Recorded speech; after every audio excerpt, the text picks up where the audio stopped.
Bonsoir, bienvenue dans cette autre vidéo. Nous allons dans cette vidéo voir toutes les différentes technologies que nous serions amenés à utiliser. On va pas entrer dans les détails parce que je suppose que vous avez des prérequis, notamment en Python, Flask, React et tout autre.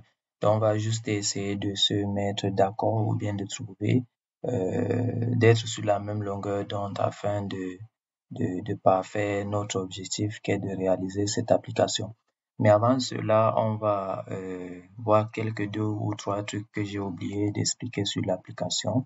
On va se connecter avec Ibra, @gmail.com. Je copie, je colle, je vais effacer le dernier caractère, je me connecte et là sur son profil, je veux modifier l'image.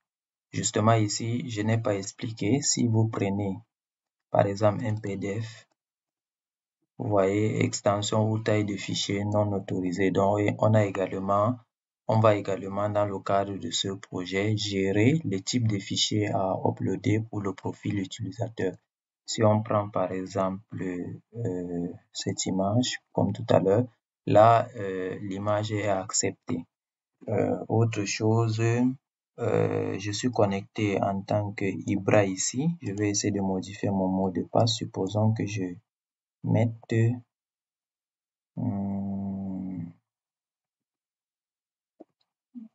Abou. Je pense qu'il y avait ce mail. Je valide, voilà.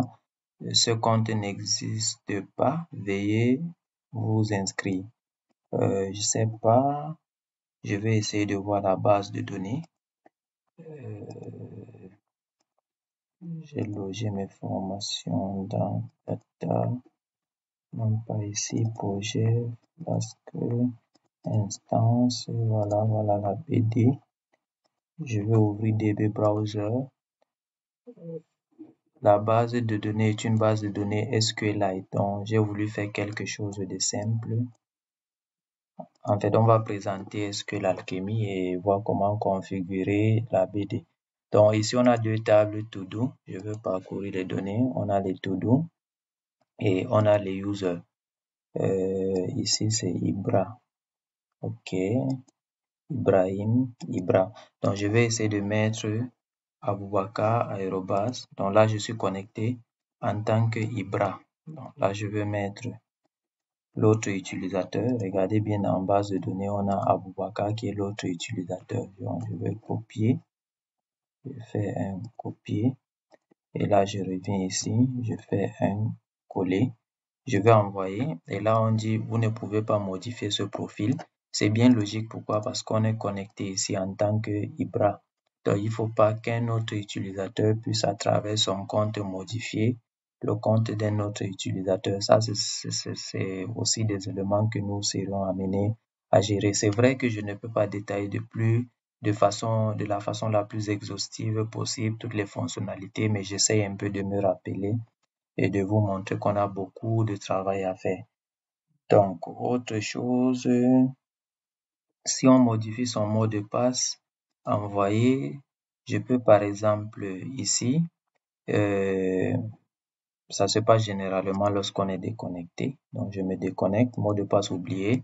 Là, je mets Aboubakar, je colle Aboubakar@gmail, je mets ici. S'il advient qu'on ait peut-être mal saisi cet email, on peut revenir ici. Et là, on recolle ça ici. Donc, on peut revenir ici et puis on recolle ça ici. Envoyer. Donc, on a quelque chose vraiment de très dynamique. Les composants sont vraiment agencés. Et le but, je l'ai dit, le but c'est de décomposer toute cette UI là en différents composants qu'on va réutiliser. OK. Pour ce qui est des technologies, je pense que je vais couper et on va présenter les technologies dans la prochaine vidéo. Donc à tout à l'heure.